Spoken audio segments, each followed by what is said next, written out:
Okay, let's do this thing because I just walked in from the Wintrust Arena tonight, and man, wow, I sat through 3 shows tonight. I sat through a Dark taping, I sat through Dynamite, and I sat through Rampage taping. So, I saw 3 shows tonight for AEW and a little bit of a posting after, and I'll explain all of that.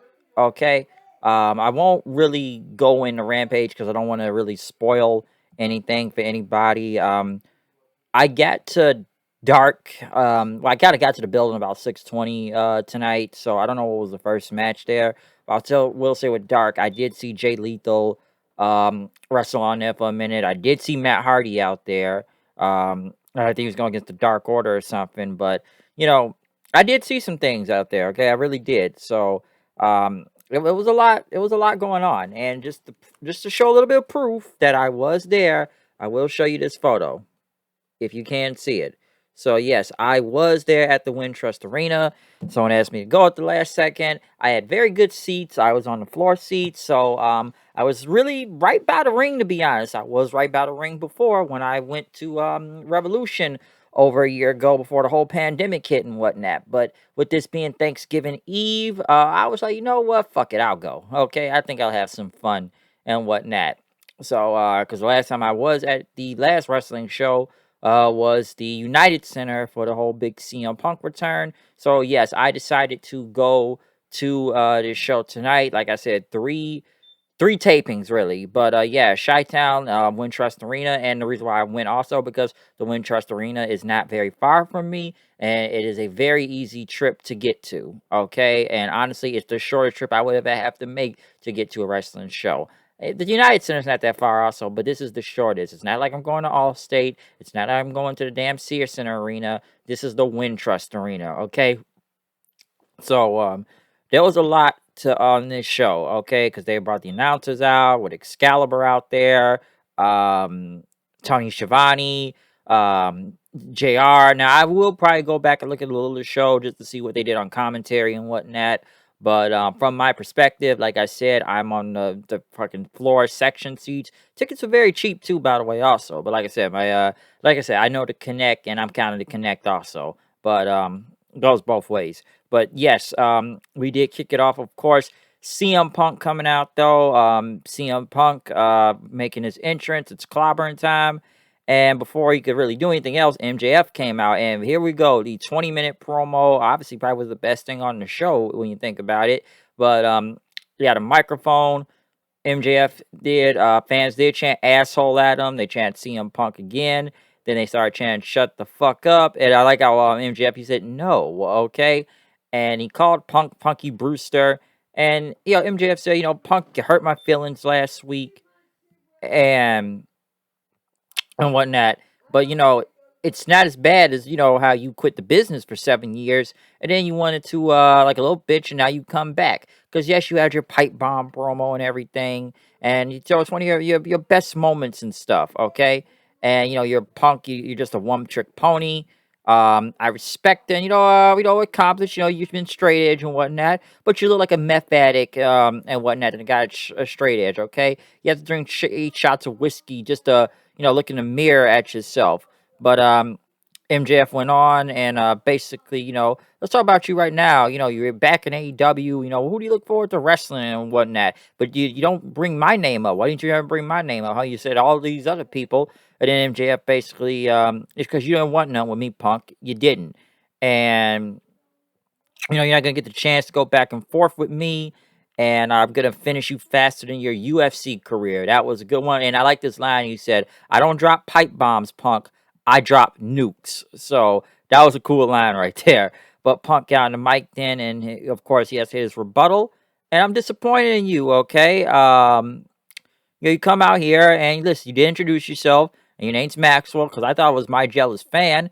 But I'm in your head. Okay, and I'm just like on the poster of your wall. You had one, right? And I silenced you last week without even having to say a word. A word. And he had 7 days come up with his best stuff, but now you come out with your low hanging fruit, and that you are now a less famous Miz, okay? And the fans even chanted, there was a Miz chant, okay? They called him a less famous Miz, and then people started to chant for the Miz. So that tells you something right there. But MJF says, look, let's get creative out here, okay? Let's talk about your entire AEW run so far, okay? It's all about this nostalgia and whatnot, all right? And here you go. You're gonna insert. I'm gonna come out here. I'm gonna talk about what city, what promo, and what opponent I'm facing this week, okay? And I was a fan, all right? I was, and basically, you're just taking all the easy competition right now. But are you coming for me? And that he's going soft. And after you made him sound like a robot and everything, we all call you PG Punk, okay? You're not even CM Punk. Because, where's the rebel, okay? Where's the rebel, because I can come out here and, talk about hustle, loyalty, and respect. But the invisible man ain't here right now, okay? Because you say you're back for the young talent, or you're just here for the money right now. Because some people are saying right now, Punk, it's almost like it's a changing of the guard. Everything he said, he's become what he is hated. Crazy. What he talked about Cena is now what he's become right now. So funny we keep bringing up Cena and Miz throughout this whole promo thing too. But MJF said, you sat home 7 years, wrote some comics that no one read, made some movies that no one saw. And, another company, you were the underdog that people wanted to see you as the number one guy. Well, he was the WWE champion for over a year. But basically said, you can't hang like you used to, all right? Got the gray on and stuff. And I don't envy you and everything, but you envy me. I'm a promoter's dream. And that Punk's just some tatted up loser from this lumpiest Midwest part of Chicago. And you're the second best, all right? And, you can't see me because it's the you can't see me guy, man, or the King of Kings, Triple H and John Cena. You're always going to be number two. So those guys are always ahead of him. And, now that you're in AEW now, I'm MJF basically, and I'm better than you. But Punk, of course, he had another response. Like I said, it's a long ass promo. But basically, he's a little scared of what people are gonna say and whatnot if he still had it.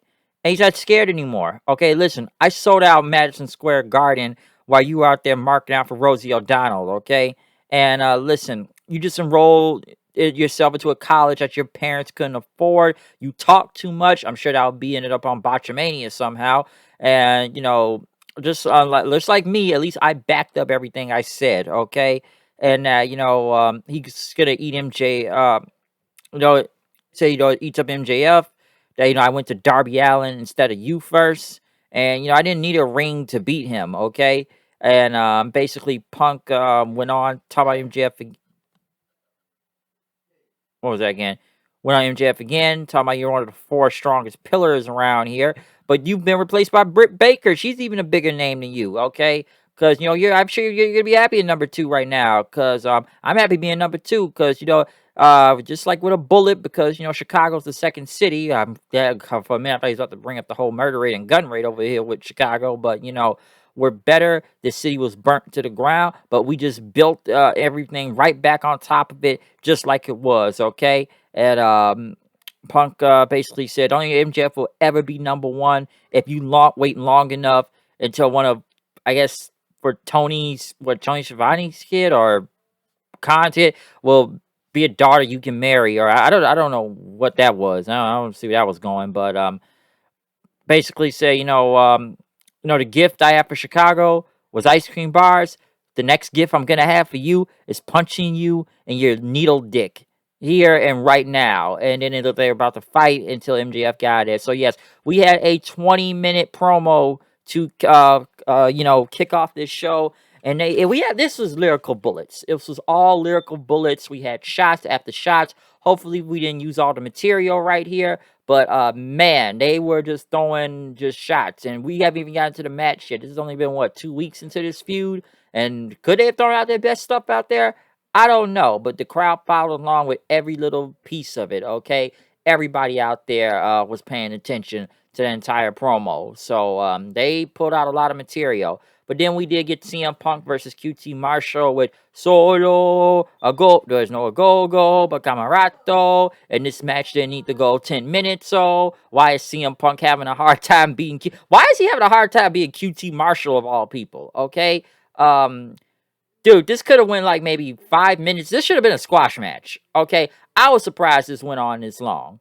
It's QT for Christ's sakes. Like, I'm saying, man, QT's got a lot of offense on Punk. I'm like, dude, you think this would have been a squash match or something. But yeah, Punk, it took him some time to beat him. But, Punk still ended up winning in the GTS. But should this match really have gone nearly 11 minutes?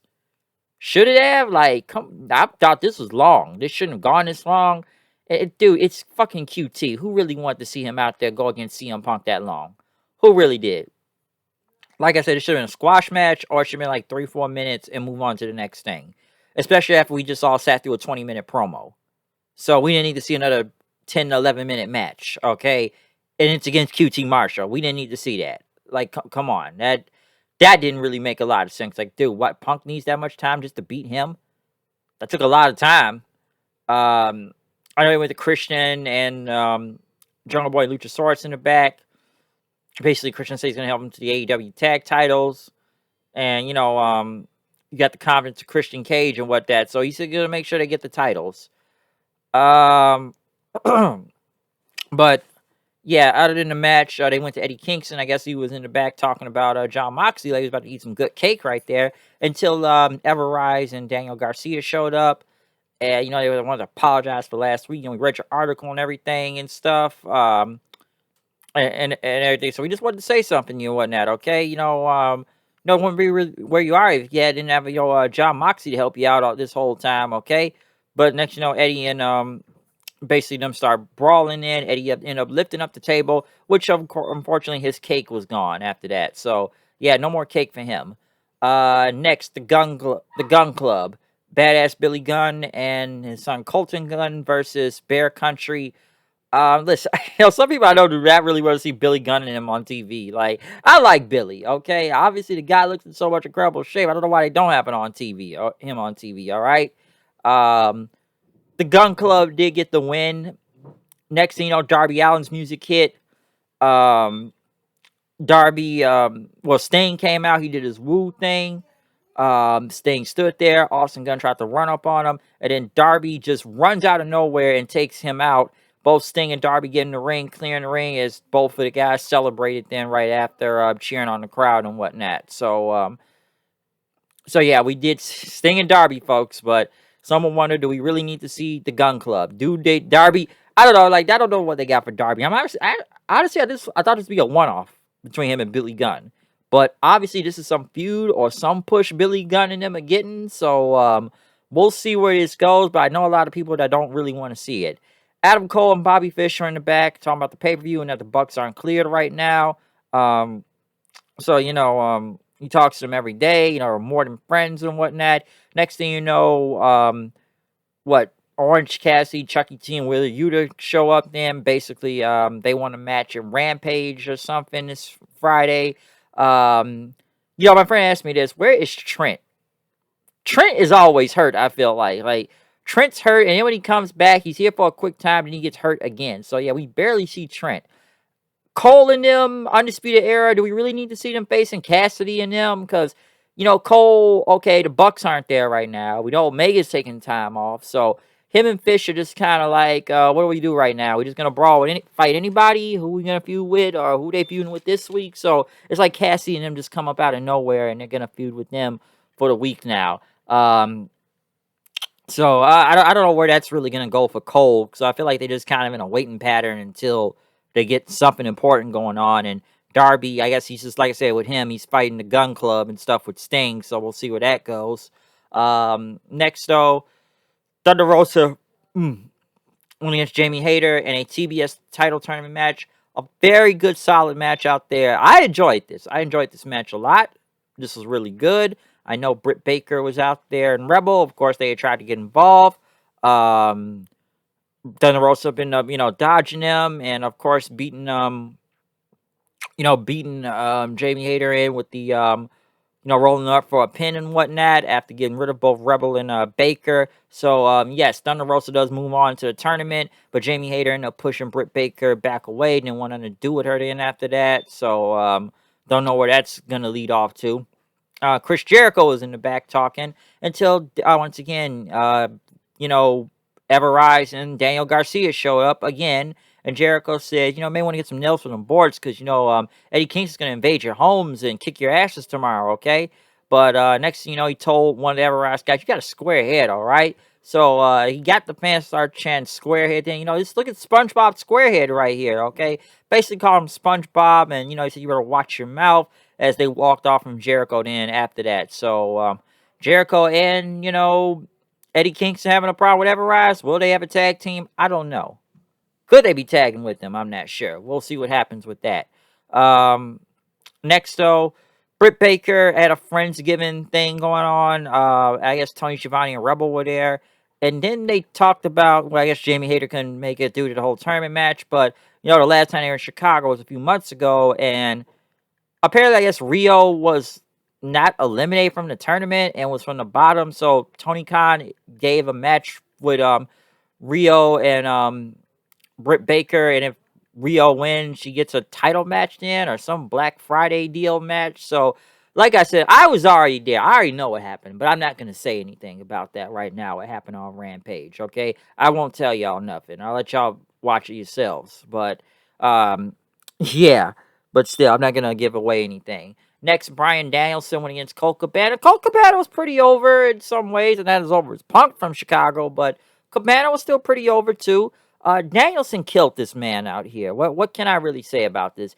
Danielson beat this man so bad, and let me just say it right here. I know they say it's ROH Bryan Danielson back, but him stepping on people's heads looks even more brutal in person, okay? And he ended up hitting the LaBelle lock and getting the win right here. He even, I guess, Cabana ended up spitting some teeth out of his mouth, which Bryan ended up, which probably was fake teeth, but, it probably was real, or maybe it was real teeth. Bryan ended up stepping on the teeth, picking up the teeth and everything.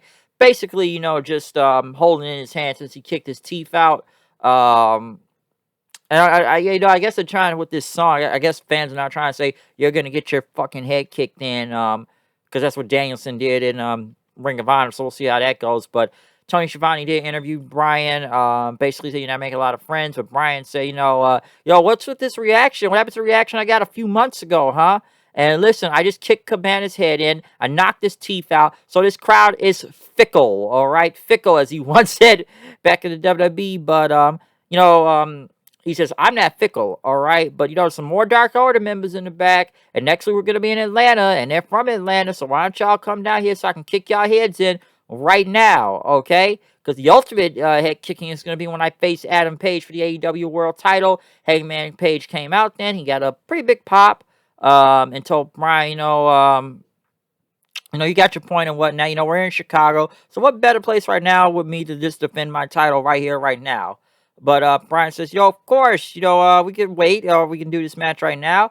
And, but I already had a match, all right? And that's not cowboy shit. That's coward shit you're doing. And Paige basically put down the title, says, I'm not leaving without a fight, all right? But next thing you know, I'll give you the first shot. Bryan ended up slapping him. They brawled for a second. Hangman tried to go for the buckshot, but Danielson got up out of there then. So good segment between both Bryan, and I just knocked the camera down. But good segment with both Bryan and Bryan and Hangman out there. So that was pretty good. What else did we have on this show tonight? Let me just say, number one, Malachi Black's entrance looks cold as fuck in person. Let me say that right off the bat. But it was him, FTR, or New Midnight Express, damn near, and Andrade versus the Death Triangle and Cody Rhodes. Cody Rhodes, of course, was booed out of the fucking building right here. He was booed very heavily. All right? This was a wild 8-man, no, I should say. Damn near all over the place, but a very good tag match in general. Phoenix is a madman in the ring. I will say that right off the bat. One thing that was noticed throughout this whole match, though, was Cody, he he threw. Oh, let me just say this too before the match even happened. I know it's commercial. FTR, of course, they would take some fun shots though at the crowd, saying, "I dare one of y'all to jump over. Your girlfriend probably wants us. If y'all jump over, you can get jumped on. So don't be stupid and jump the barricade." Of course, because of the whole Seth Rollins situation that happened on Raw the other night with the crazy fan jumping the barricade or whatnot. So I get the shot they were taking there, but like I said, someone actually threw Cody's belt. Well, Cody threw his belt out in the crowd, right? Some guy actually threw the belt back because they said throw it back. That's how much these people hate Cody. That dude probably was peer pressure to do it. Cody did throw the belt back out there again, but that person kept it. Listen, okay, if Cody's going to throw his belt out there, I'm not throwing that thing back. I'm keeping that thing. I want some free shit, okay? And that'd be a great souvenir to have. I was hoping they was going to throw it in my direction, but they threw it in the opposite direction. So I was going to try to catch that thing, and I was going to keep it. I ain't about to give that back. Fans can hate all they want, but if that's a free souvenir I'm getting, I'm keeping that souvenir. Y'all can go back to booing, okay? I'm not the biggest fan of Cody, but I'm going to take some free shit from him at the same time. Okay? So you throw that shit back, that's on you. All right? You want to do that? Do what you got to do, but I'm keeping shit. All right? I want some free shit. So that would have been a cool thing to have his weight belt out there. I would have liked to have that. But no, Andrade even also having the tights out there, not the trunks out there now. He took off his pants, I see. So that's different. But one crazy thing about this match, and this was the biggest pop of the entire match, when both Arn Anderson and Tully Blanchard got in the ring, and it's almost like we're about to see the fucking Four Horsemen go at it with each other. They even took out Andrade's little manager guy there too. But they got the biggest pops. That's what it was. That's the crazy thing about this feud. They want to see Cody versus not Cody. They want to see Arn versus Tully. Could Ric Flair show up? Because Ric Flair's already been taking a lot of shots online to WWE as it is and want to go to AEW, it looks like, because he's talked highly about Tony Khan lately. And I'm sure Ric Flair will probably end up sooner or later there. Like I just said in the last time, they got to wait till that, he's probably got to wait till that whole dark side thing kind of calms down, which has been a couple months now, but you know how people love to bitch and moan nowadays. So until people kind of stop bitching about the Dark Side episode, I don't know when Ric Flair will make it in AEW though. But yeah, they popped big for both Arn and Tully though, and stuff, just having a stare down. But basically near the end of the match, Pac tried to go for the Black Arrow. Malachi Black ended up spinning his face. Andrade hit his hammerlock DDT for the win as the heel celebrated. But, one thing, and this happened after the show, Andrade hit the DDT on Cody on the concrete floor. And then the crowd still booed. Which is so funny, he did that to the fans chanting, "You deserve it, you deserve it." And Cody's just walking around and the fans still booing. He went, I don't know if he tried to give a kid a dap or whatever that was going, or see if he had the belt. I don't know what was going on with that, but when Cody walked back up, people almost thought he was about to go through the heel tunnel, but he ended up going back through the face tunnel. So could that be a sign? I don't really know. I honestly don't. Okay? And I don't know where that's going to lead to, but maybe they're most likely teasing a Cody heel thing going on, but I'm not even sure where it's going to keep going. I will let turn, but obviously he's got to turn. But overall, though, this show was really good. I enjoyed it, this whole Thanksgiving Eve thing. The obviously the MJF CM Punk promo everyone was talking about. I enjoyed Thunder Rosa and Jamie Hayter was a really good match. Danielson just kicking the living dog crap out of Colt Cabana, having a segment with Hangman was pretty good. A lot of Everrise tonight. That was kind of strange. Billy Gunn and them, going to Bear Country and the Sting and Darby thing. I'm not really mad at that, but I guess some people don't really want to see that. I know I didn't need to see CM Punk versus QT Marshall tonight for damn near 11 minutes. That went on way too long, and it shouldn't really have gone that long. Probably like 5 or 2 minutes. That's how long it should have gone. But trying to think what else happened on this show. Yeah, that's mostly things I could really name from this, whatever was going on. But I thought it was a pretty good show and stuff. So I enjoyed it. But I will say, before I go, overall, I had a fun time. And they will be back in Chicago for the Wintrust Arena, because there was something happened after Rampage, and Punk said they will be back February the 2nd, so 10 more weeks, and we'll see how it goes. I know they announced some new pay-per-view, I think, Battle of the Belts, January the 8th. I don't know if people said that's the same day as Hard to Kill. I'll have to look that up. I hope they're not doing this bullshit again, where they have to, shows on the same days, and then Impact has to push their show back. That's stupid as hell. I didn't really like that with I didn't really like that when Bound for Glory had to do that for a random ass episode of Dynamite on Saturday. I was not a fan of that. I hope they don't do that again, but we'll see what happens there. But overall, though, like I said, I had a fun time tonight. I enjoyed myself. Like I said, I'm not going to really get to tell you what happened on Rampage. Y'all can go watch that for yourselves. You already know the card. I'm just not going to tell you what happened. But it was still a pretty good show, though. I had a fun night and stuff. It was enjoyable. I saw a lot of things, so it was pretty cool. I had great seats, so it was a last-minute decision. My buddy asked me, but I still had to come back and do this review before I end off things for the night, okay? But other than that, that's my review of AEW Dynamite. Happy Thanksgiving, or just happy holidays in general, whatever you celebrate and whatnot. So, yeah. Comment, subscribe. Follow me on Twitter, at HoodedKnight890. I'm out of here. Peace out.